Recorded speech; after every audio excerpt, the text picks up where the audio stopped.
한때 애굽에서 큰 호의를 얻어 정착한 야곱의 자손들은 400년 동안 크게 번성했습니다. 조상들에게 하신 하나님의 언약대로 이제 한 민족, 한 나라를 이룰 정도로 수가 더해졌습니다. 그러나 애굽 왕 바로는 이들을 자신의 나라를 지탱해주고 부강해주는 백성으로 보지 않았습니다. 5절 말씀처럼 노예로 여기며 불온한 수를 통제하려고 잔혹하게 부려먹었습니다. 이런 상황에 본문에 나오듯 히브리 사람들은 조상들의 하나님에게 구원을 부르짖었고 그 응답이 오늘 이제 이렇게 앞지 않은 자에게 하나님의 응답을 이제 전하는 장면이 되는 것입니다. 참으로 하나님은 자신을 향해 부르짖는 기도를 들으시는 하나님이시죠. 그리고 그 구원을 이루시는 분이시기도 합니다. 그 구원, 하나님의 구원 계획을 오늘 말씀 보면 모세와 아론을 통해 드러내시고 이루어 가시는 첫 번째 장면이기도 합니다. 그 왕에게 실제로 이제 이걸 선포하게 하고 하나님이 이렇게 하시려고 한다라고 얘기를 꺼내는 것이죠. 근데 이 하나님의 구원 계획을 나타내시고 이루어 가신 이 과정 가운데 하나님께서 우리에게 요청하시는 것이 있습니다. 오늘 이것을 나누고자 합니다. 오늘 우리가 마침 찬송가를 이 찬송가로 543장으로 골랐는데 찬송했던 것처럼 어려운 일 당할 때도 있다는 것입니다. 하나님의 구원을 이루어 가시는 그 과정 가운데 우리는 어려운 일 당할 때도 있고 그 어려운 일 당할 때 하나님이 어떤 분인지 더욱 알고 의지하고 신뢰함으로 하나님을 바라보는 삶을 살라는 것입니다. 오늘 이것을 나누려고 합니다. 이래서 3절 말씀 모세와 아론은 하나님의 구원 계획을 듣고 바로 왕에게 나아가 전합니다. 출애굽기에 계속 반복되는 어떤 메시지이기도 합니다. 그 메시지란 1절 하반절 우리 같이 읽으실까요? 하나님 여호와께서 하나님 여호와께서 이렇게 말씀하시기를 내 백성을 보내라. 그러면 그들이 광야에서 내 앞에 절기를 지킬 것이니라 하셨나이다. 아멘. 하나님은 출애굽기에서 반복해서 말씀하시는 이 말씀을 계속 등장시키십니다. 3장에서부터 계속 이 말이 나오는데 먼저 모세에게 그리고 아론과 장로들에게 그리고 오늘 본문의 그 구원받을 이스라엘을 내보내야 할 세상의 왕에게도 똑같이 말씀하십니다. 내 백성을 보내라. 그들이 나를 섬길 것이다 라고 말씀하시는 거죠. 하지만 우리가 알듯이 이 구원 계획, 이 출애굽기라는 이 안에 보여지는 이 구원 계획은 즉시 일어나지 않습니다. 3장에서부터 나온 내 백성을 너가 인도해내라. 이 말씀, 인도 구해내라 라고 하셨지만 이 출애굽은 즉시 일어나지 않고 언제 일어나냐면 정확한 하나님의 때, 하나님의 원하시는 방법으로 일어난다는 것입니다. 우리 가운데도 저도 그렇고 우리는 종종 어려움에 처합니다. 고난을 받기도 합니다. 근데 이 상황 속에 그 고난과 어려움 속에 처한 상황 속에 우리를 향한 하나님의 계획을 신뢰해야 하는 부분이 있습니다. 이것이 오늘 제가 전하고자 하는 메시지의 핵심입니다. 약속의 말씀을 붙들 때 우리는 이 하나님의 계획을 신뢰할 수 있고 그리고 오늘 찬송했던 것처럼 우리 구주 예수님을 더욱 생각하고 붙들고 의지할 때 우리는 하나님을 더 신뢰하고 붙들 수 있습니다. 이것이 첫째 메시지입니다. 하나님은 약속을 지키시며 자신의 뜻과 계획을 이루시는 분이라는 것입니다. 실제로 모세와 아론이 이렇게 공포를 했지만 실제로 구원은 언제 일어나냐면 저기 출애굽기 뒤쪽 많이 뒤쪽에서 일어나게 됩니다. 되게 지금 압제받고 지금 고통스럽고 지금 우리는 하나님이 구원해 주시기를 원하시지만 지금 당장 어떤 나의 문제를 해결해 주기 원하시지만 우리 박석범 전사님이 설교 전해 주셨던 것처럼 하나님은 일하고 계시는데 그 하나님은 그때가 있는데 우리는 그것을 모르고 하나님께 붙들려 있는 것을 포기하거나 아니면 하나님께 기도하는 것을 내려놓거나 하나님을 바라보는 것을 뒤돌아설 때도 있다는 것입니다. 근데 잊지 마십시오. 하나님은 약속을 지키시며 하나님을 바라보는 자에게 반드시 응답하시는 분, 구원을 약속하시고 이루시는 분이십니다. 두 번째 메시지입니다. 하나님이 어떤 분인지 더욱 알아가십시오. 하나님이 어떤 분인지 알수록 우리는 하나님을 더 의지하고 신뢰할 수 있기 때문입니다. 모세와 아론이 내 백성을 보내라는 하나님의 말씀을 선포했습니다. 그런데 2절에 바로는 단칼에 거절하며 이렇게 말합니다. 우리 2절 같이 읽겠습니다. 바로가 이르되 여호와가 누구이기에 내가 그의 목소리를 듣고 이스라엘을 보내겠느냐? 나는 여호와를 알지 못하니 이스라엘을 보내지 아니하리라. 아멘. 그렇습니다. 당시 이집트의 많은 다른 신들은 알아도 너희의 하나님은 내가 모른다. 그러니 너희를 통해 너희 신의 구원 계획을 말해도 나는 듣지 않는다라고 말하는 것입니다. 우리를 누르며 부려먹는 세상 왕은 여전히 우리의 왕 노릇하기를 원합니다. 자신의 말대로 자신의 방법대로 살기를 우리에게 강요하고 짓누릅니다. 그러나 후에 우리가 알다시피 하나님은 열 재앙을 통해서 이집트의 모든 신을 바로의 눈앞에서 하나하나 깨뜨리십니다.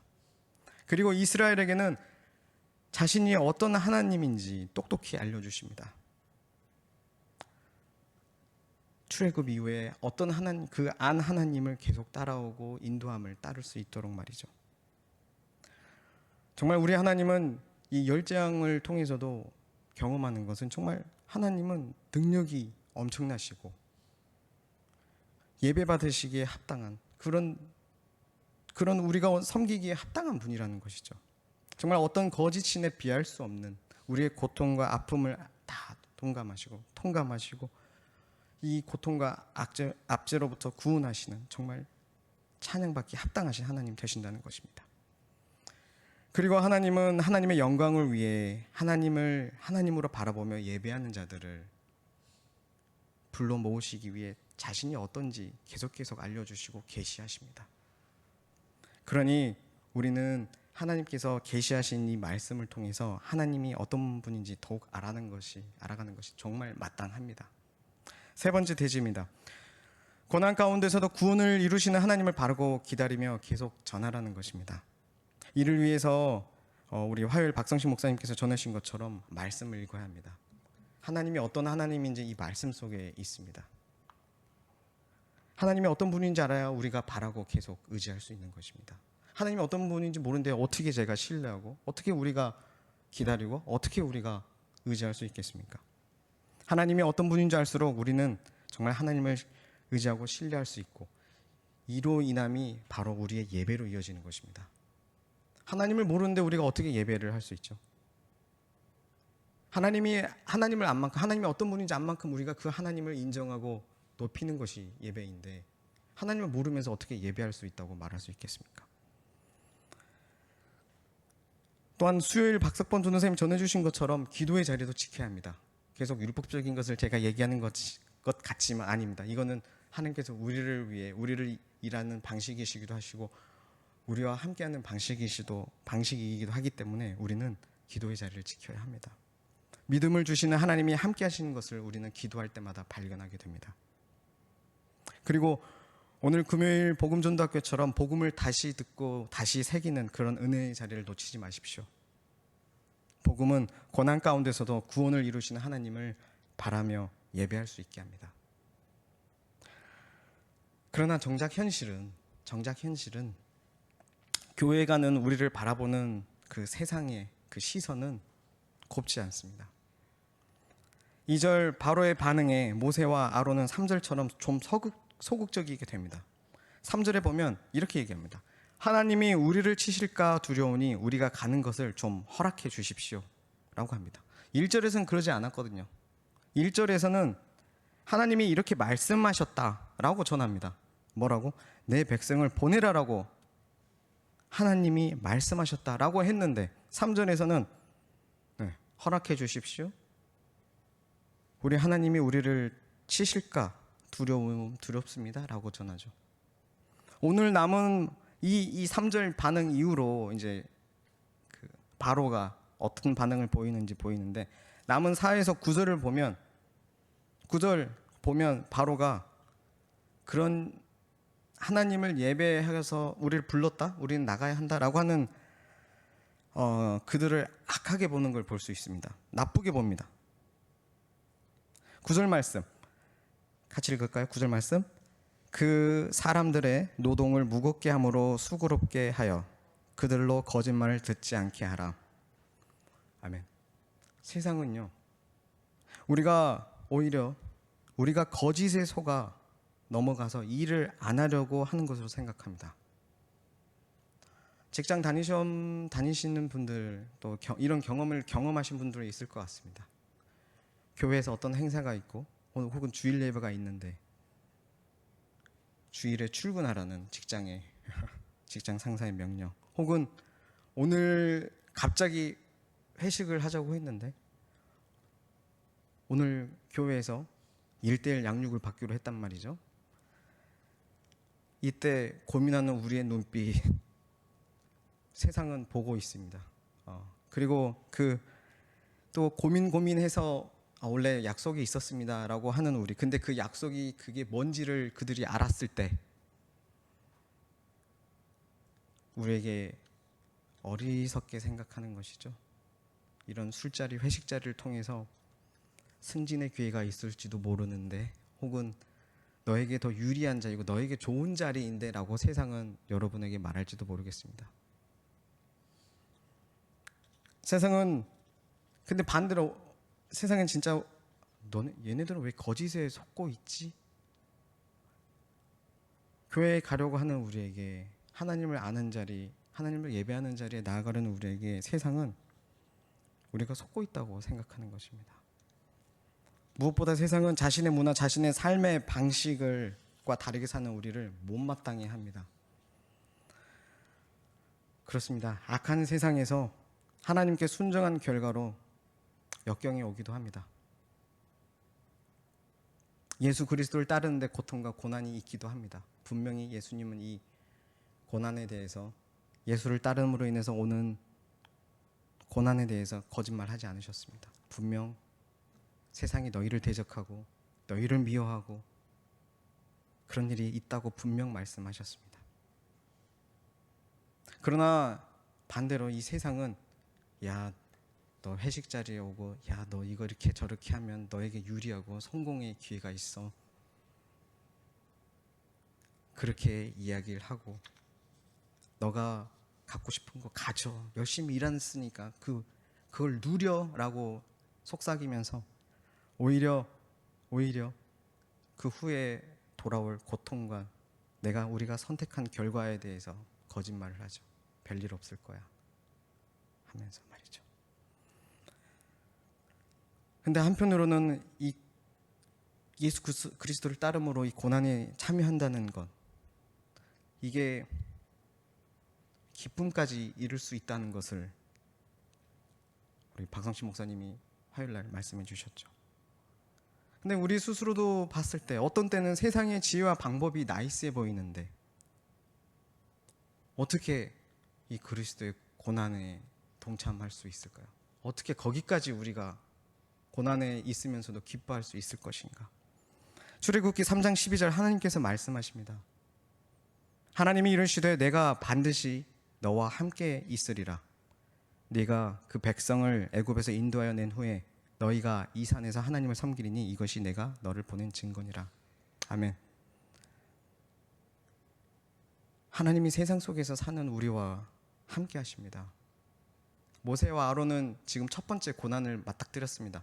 일단 자기네 동족은 좀 긍정이 좋거든요. 그래, 드디어 하나님이 우리를 구원하시는구나. 장로들도 그런데 이제 세상 왕 앞에, 정말 바로라는 어마어마한 큰 왕이죠. 당시 이집트는 굉장히 부흥기였습니다. 그 어떤 주변 나라보다 강대국이었습니다. 그 왕의 앞에 서는 것조차 후들거리고 떨리는 일이었을 것입니다. 아론은 노예요. 노예 출신이잖아요. 모세는 그럭저럭 이집트의 왕자로 잠깐 살기라도 했지. 근데 40년 동안 양치다가 왔습니다. 그들이 이 왕 앞에 벌벌 떨 수밖에 없는데 하나님이 함께 하심으로 이들은 서서 외쳤습니다. 내 백성을 보내라고 외쳤습니다. 오늘 저도 하나님 말씀대로 또 믿음으로 온전히 살지 못하지만 여러분에게 외칩니다. 하나님께서 우리를 부르십니다. 하나님께서 또 저를 보내셔서 여러분에게 말씀을 증거하라고 보내셨기에 부족하지만 어렵지만 이 자리에 서봅니다. 그리고 하나님께서 약속하신 바 우리와 함께 하신다는 그 약속, 임마누엘의 예수님을 오늘 찬송했던 것처럼 의지하며 제 자리를, 하나님이 부르신 자리를, 또 보내신 자리에서 예배하는 자로 살기로 다시 한번 또 결단해 봅니다.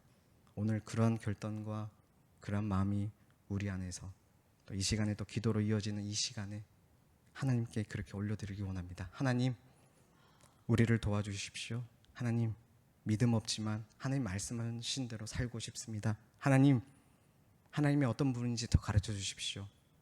더 의지하고 더 신뢰하고 더 따르길 원합니다. 라고 이렇게 기도하며 나아가길 원합니다.